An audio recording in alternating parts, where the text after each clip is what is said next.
नमस्कार।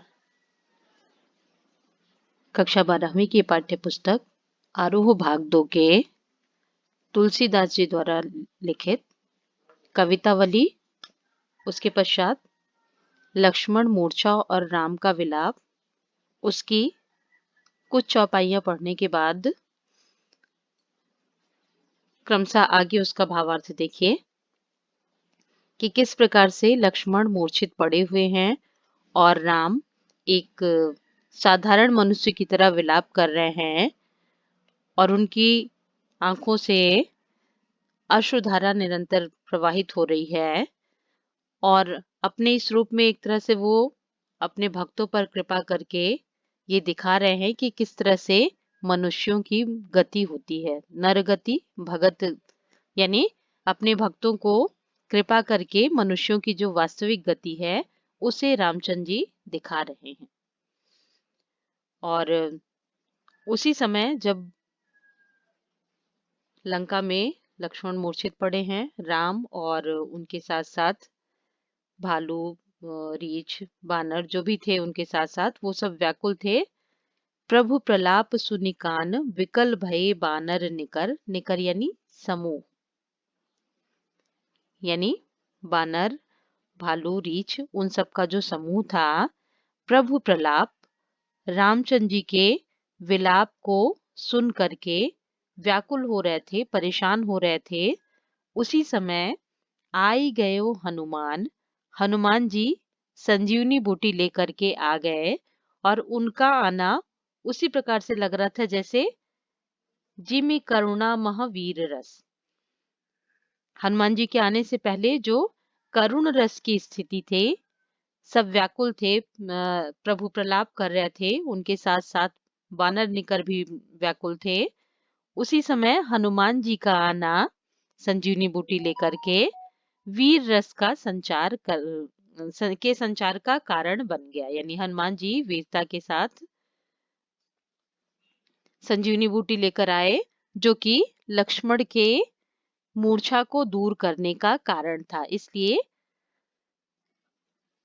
उसके पश्चात हरसि राम भेटेउ हनुमाना, राम जो अभी प्रलाप कर रहे थे, अब वो प्रलाप करने की बजाय हनुमान की वीरता के कारण प्रसन्न है। हरसि राम, राम ने खुश होकर, हर्षि यानी खुश होकर के भेटेउ हनुमाना, हनुमान जी को गले से लगा लिया।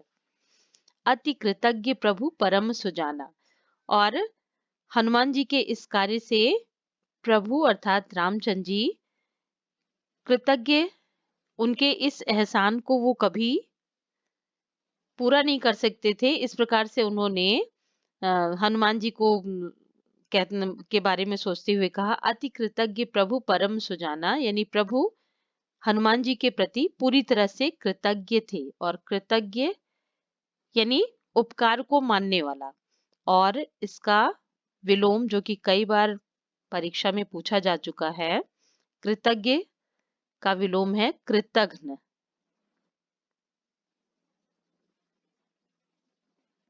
यानी जो किए गए को न मानने वाला हो, उसका हनन करने वाला हो, कृतघ्न।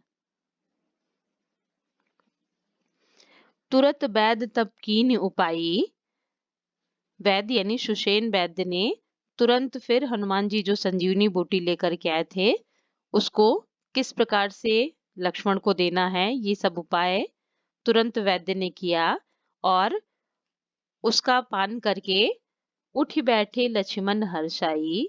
लक्ष्मण जी तुरंत स्वस्थ चित्त होकर के, प्रसन्न होकर के बैठ गए, हर्षाई यानी खुश होकर के बैठ गए। हृदय लाए प्रभु भेटो भ्राता, और रामचंद्र जी जो अभी तक प्रलाप कर रहे थे लक्ष्मण के मूर्छित होने पर, जब लक्ष्मण संजीवनी बूटी को पाकर के खुश होकर के बैठ गए हैं, उस समय प्रभु अर्थात रामचंद्र जी ने उन्हें अपने हृदय से लगा लिया। भ्राता यानी अपने भाई लक्ष्मण को हृदय से लगा लिया। हर से सकल भालू कपि भ्राता, और सकल यानी सभी, भालू, कपि बंदर, भ्राता यानी रीछ, यानी जितना भी भालू, बंदर और रीछ का समूह था, जो कि रामचंद्र जी के की सहायता के लिए थे, वो सब प्रसन्न हो गए। उनकी सेना में जितने भी भालू, बंदर और रीछ थे, वो सब प्रसन्न हो गए। कपि पुनि वैद्य तहाँ पहुंचावा। कपि अर्थात हनुमान जी ने फिर से वैद्य को यानी सुषेण वैद्य को उसी जगह पर पहुंचाया। उसी जगह यानी वो लंका से सुषेण वैद्य, जो कि रावण का वैद्य था, वहां से लेकर के आए थे।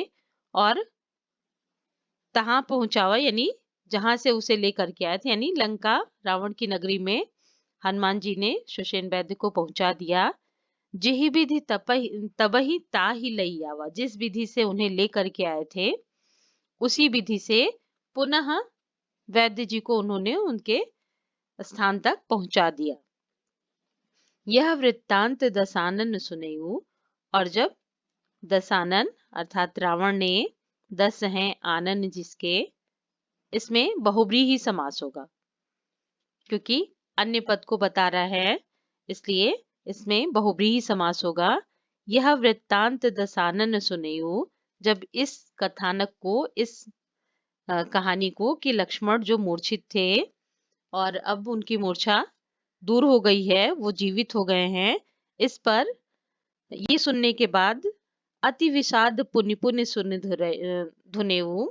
दसानन ने अत्यंत दुख के साथ, विषाद यानी दुख के साथ, अपना सिर धुन लिया, मतलब अपने सिर को पीट लिया। यानी अत्यंत दुखी हुआ कि लक्ष्मण की मूर्छा दूर हो गई।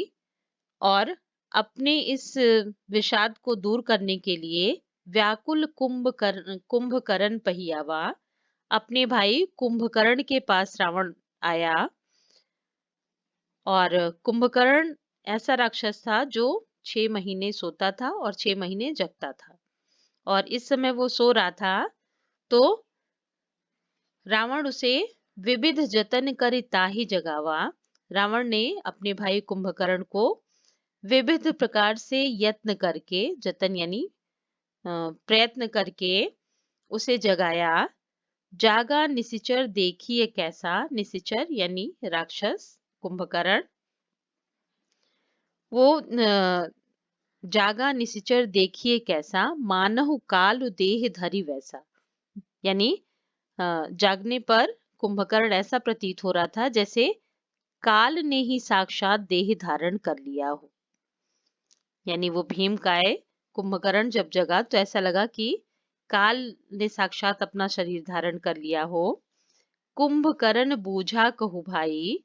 और जगने पर कुंभकर्ण ने अपने भाई रावण से पूछा कि हे भाई, क्या बात है? काहे तव मुख रहे सुखाई। आपका मुख इतना उदास क्यों दिख रहा है, सूखा हुआ क्यों दिख रहा है? कथा कही तब तेहि अभिमानी। तेहि अर्थात अभिमानी रावण ने तब सारी कहानी जो कि जैसे क्रम से हुई थी, उन सबको कुंभकर्ण को क्रमशः सब पूरी वृत्तांत को उसने बताया। जे ही प्रकार सीता हरियाणी। और जिस तरह से सीता का हरण करके लंका ले आया था, उस सारी कहानी को रावण ने कुंभकर्ण को क्रमशः बताया। तात कपिन सब निशिचर मारे, महा महाजोधा संहारे। और रावण ने बताया कि उन बंदरों ने, यानी राम की सेना के जो बंदर हैं, उन सब ने सभी राक्षसों को, यानी अपनी सेना के राक्षसों को मार डाला और अपने महान योद्धाओं को, जोधा महान योद्धाओं को, जोधा इसका तत्सम शब्द होगा योद्धा, यानी अपनी सेना के जितने बड़े बड़े योद्धा थे, उन सब का भी उन बंदरों ने संहार कर दिया। दुर्मुख सुररूप अनुज आहारी। ये सभी राक्षसों के नाम हैं। निशिचर जो रावण की सेना के बड़े बड़े योद्धा थे, दुर्मुख, सुररिपु, मनुज, आहारी, भट्ट, अतिकाय, अकंपन, इन सबको राम की सेना के जो बंदर थे, कपि थे, उन सब ने इन सब का वध कर दिया। अपर महोदर आदि कबीरा यानी दुर्मुख, सुररिपु, मनोज, आहारी, भट्ट, अतिकाय, अकंपर, अपर, महोदक इत्यादि बड़े बड़े वीरों को भी उन बंदरों ने मार डाला, उनका संहार करा। परे समर मही सब रणधीरा यानी ये सब जो बड़े बड़े योद्धा थे रणधीरा, वो सब समर यानी युद्ध क्षेत्र में पृथ्वी पर पड़े हुए थे, यानी इन सब का संहार उन कपि बंदरों के द्वारा, रीछ भालू बंदर जो भी राम की सेना थे उन सब के द्वारा कर दिया गया।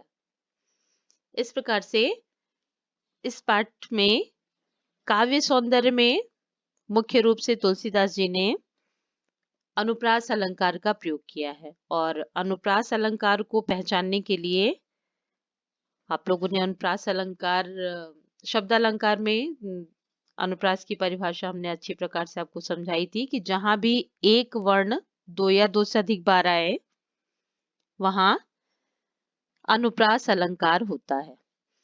और उदाहरण के द्वारा भी इसमें, यानी तुलसीदास जी ने इसमें मुख्य रूप से अनुप्रास, उदाहरण, उपमा और रूपक अलंकार का प्रयोग किया है। साथ ही साथ तत्सम और तद्भव शब्दों का प्रयोग, और इसकी भाषा अवधि है।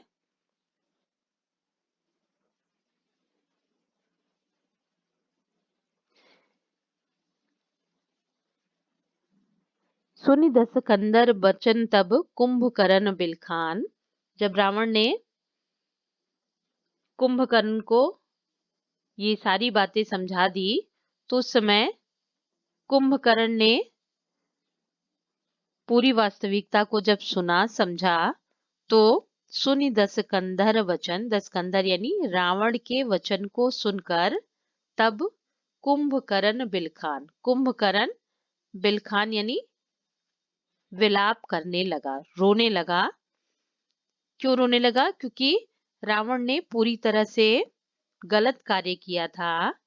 जगदम्बा हरि आन अब सठ चाहत कल्याण। जगदम्बा यानी जो जगत जननी है अर्थात सीता, उनका हरण करके लाया है, और अब यह दुष्ट, सठ यानी दुष्ट, अपना कल्याण चाहता है। इस प्रकार से सोचते हुए कुंभकर्ण विलाप करने लगा।